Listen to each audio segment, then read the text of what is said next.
Aujourd'hui, je vous emmène sur un spot que j'aime bien voler. Il fait un petit peu frais, je crois qu'il fait un truc comme 6 degrés, coucher de soleil. Je vais vous emmener là-bas au-dessus. Et là, vous aurez une vue imprenable sur vraiment tout le paysage. Vous allez voir, c'est vraiment impressionnant. On est avec le Helion Pro fait maison. On est avec la DJI Osmo Nano dessus. J'ai un filtre ND 16. Je vais peut-être le changer. Je reviens, hein, je vais changer ça parce que là, on est clairement en bonne situation de lumière très très basse. Donc on va changer ça. Ça va être beaucoup mieux. A few moments later. C'est reparti. On a mis un ND8 maintenant sur l'Osmo Nano. On va aller se faire ce tour là-bas au-dessus. Et la lipo que j'ai choisie pour aujourd'hui, je sais pas pourquoi je parle fort d'ailleurs, la lipo que j'ai choisie, enfin que je teste, c'est une Ovonic, c'est une 6000 en 120C et qui fait le taf. C'est de la gamme Force. Techniquement, c'est fait pour ce genre de drone, sauf qu'à la connectique, c'est pas du tout la bonne. Bref, j'ai dû découper, ressouder une connectique, un XT90 anti-spark, mais ça, c'est rien. Et honnêtement, le prix des lipos, de ces lipos, je crois que c'est 90 euros, 94 euros, les deux lipos. Donc imaginez que voilà, là-dessus, j'ai sauté sur l'occasion, je m'en fichais de racheter des connecteurs. Ça m'a coûté que dalle en espèce de main d'œuvre, on va dire, parce que c'est moi qui le fais. Donc voilà, et puis ça fait pas mal de temps que je suis en train de les tester et que je peux dire qu'elles vont très très bien ces lipos pour faire du LR avec le Helion 10 en tout cas, Helion 10 ou Helion Pro. Helion Pro, on va en discuter après de toute façon. C'est toujours pas un test complet parce que j'ai pas pu le tester sur tous les terrains, on va dire ça. Mais de ce que j'ai pu tester, c'est bien. Et à savoir que c'est pas un BNF, c'est fait maison. Donc c'est Bibi qui a construit le drone de A à Z. Et ça, c'est très important de le dire. Parce que j'ai monté la frame, j'ai monté tout l'électronique et j'ai fait tous les réglages pour que mon vol soit le plus agréable possible. Voilà. Ça nous amène ici, le spot. Il n'y a plus de neige ici. Je ne sais pas s'il y en a là-bas au-dessus. On verra ce que ça donne. Vraiment, j'espère que vous allez en prendre plein les yeux. Allez, c'est parti. Et ouais. Je suis pas avec du système DJI, au cas où si vous vous demandiez. Si vous vous demandiez pas, tant pis, mais je vous le dis. Je suis sur du Walksnail. Il fait un peu frais. On va arrêter de parler et on va y aller. Allez.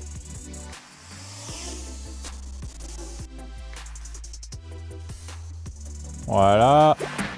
On a les premiers sapins ici. Ça, je le connais bien, cet endroit-là. À partir de là, il faut garder la même hauteur, il faut progresser sur la même hauteur. Pourquoi ? Parce que en fait, ça fait un espèce de plat. Donc on sort de la ligne de vue et c'est pas le bon plan. Là, on voit, hein, il y a encore un petit peu de neige ici. Hein. Il n'y a plus de feuilles sur les arbres, il n'y a plus rien du tout. Ceux qui se demandent pour le LRS, ça tient très bien. Ça tient très bien. Là, je suis à 39% et je sais que je suis complètement à l'aise là-dessus, il n'y a pas de problème. On arrive là-bas au-dessus et on a plein de neige. Waouh, les couleurs sont folles. On fait un petit demi-tour. On voit le VH et on voit aussi le Rhône.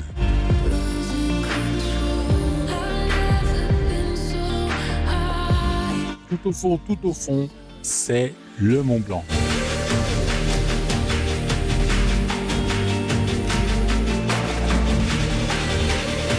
Région Auvergne-Rhône-Alpes, c'est vraiment très joli.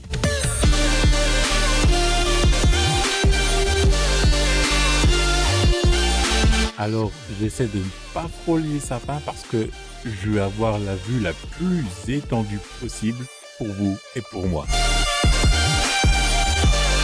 Vous voyez que là, ouais, là c'est joli. Là, c'est vraiment joli. Ah, le coucher de soleil, il est terrible.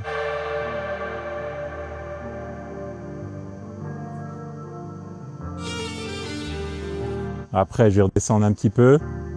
On est à 2 minutes et quelques. La lipo, elle est à 22,4. Je pense qu'il doit faire très froid là-bas au-dessus. Il doit faire 2 degrés ou même moins. Je sais pas vraiment exactement. Je n'ai pas mis la température du cœur de la FC. Mais elle doit être assez basse. Mais c'est parfait.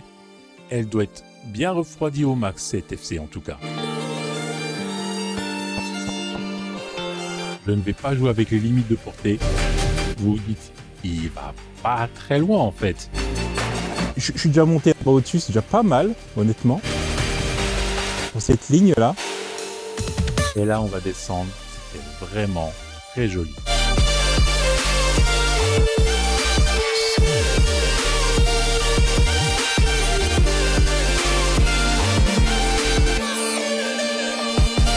On commence à l'entendre de loin cette fois-ci. Comme il fait un peu sombre, j'ai un peu de mal à distinguer les arbres parce qu'il n'y a plus de feuilles autour du tout. Allez hop, on passe entre les sapins. Et hop, là, on va arriver au-dessus. Ouh. Et on voit pas bien les branches, hein. J'ai complètement oublié d'ajuster la luminosité dans mon masque en fait.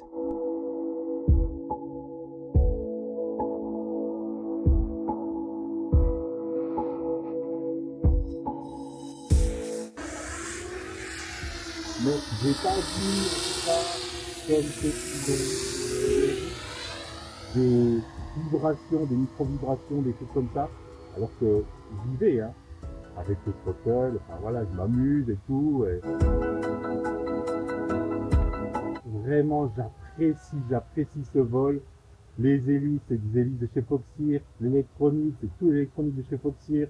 Tout du haut de gamme. On a une H7 comme FC, si ça vous dit quelque chose ou pas. C'est vraiment le haut de gamme, normalement c'est ce qu'il y a dans les similiteurs. Non, vraiment, je me suis fait plaisir en montant ce drone. Et merci vraiment aux sponsors. Voilà. Et clairement, on va le dire, hein, ça a été sponsorisé, mais c'est ce que je veux, honnêtement. Et ça sera toujours comme ça. Non, c'est génial. Franchement, c'est génial. Je me fais plaisir dessus là, je l'ai comme ça.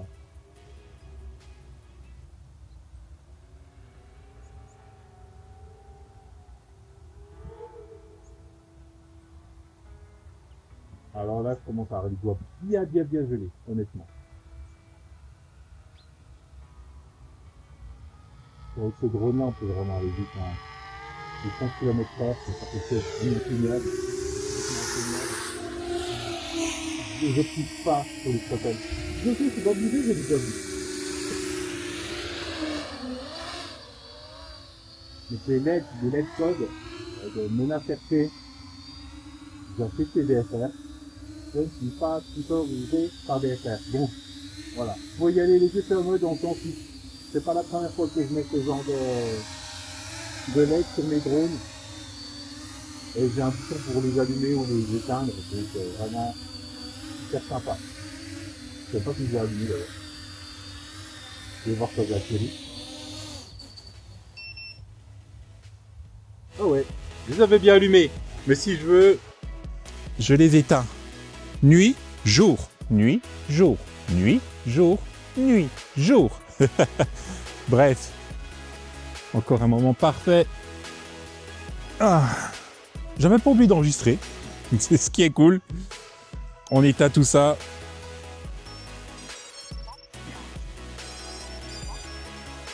Donc ouais. Voilà un peu ce que je fais. Sur ce spot-là, avec ce drone-là, le Helion Pro. Il n'y a pas eu tant de reviews, de choses comme ça avec ce drone-là. Voilà, c'est comme ça. Les gens n'ont pas vraiment fait de publicité dessus. Moi, j'ai tenu à le monter moi tout seul, à faire un modèle custom complet de A à Z. C'est-à-dire que ça ne veut pas dire que je n'ai pas confiance en leur électronique. Ça veut juste dire que moi, je veux expérimenter ce côté Ouais, c'est compliqué de monter un drone en fait en vrai. Et c'est vraiment, c'est compliqué. Toujours le châssis à monter, et ensuite tout le reste. Enfin voilà, de toute façon vous verrez, j'ai une vidéo où j'ai tout filmé quand j'ai soudé, quand j'ai monté la frame. Donc vraiment, il y a beaucoup de choses à voir. Là, les moteurs ils sont gelés hein, de toute façon. Ils sont à peine chauds, même pas au final. Je suis pas en diversité au niveau de l'ERS. J'ai qu'une seule antenne, elle est à l'arrière ici. Ce qui suffit amplement pour monter là au-dessus, redescendre sans craindre de perdre le signal. En tout cas, voilà, ça fait le taf. Ok, bon, j'aurais pu mettre une plus grosse caméra, une GoPro, une Action, etc. Même une 360. Mais voilà, j'ai choisi de mettre ça. C'est sympa, ça fait le taf. Ça filme en 4 tiers et puis je peux stabiliser après avec Giroflow. Donc, voilà un petit peu pour ce vol immersif avec le Helion Pro. J'espère que vous avez apprécié. Si vous avez apprécié, n'hésitez pas à laisser un pouce, à vous abonner et puis à activer la petite cloche, bien sûr, pour avoir la notification pour les prochaines vidéos. Sur ce, moi je vous dis photographier, filmer, voler en toute sécurité. À la prochaine. Peace!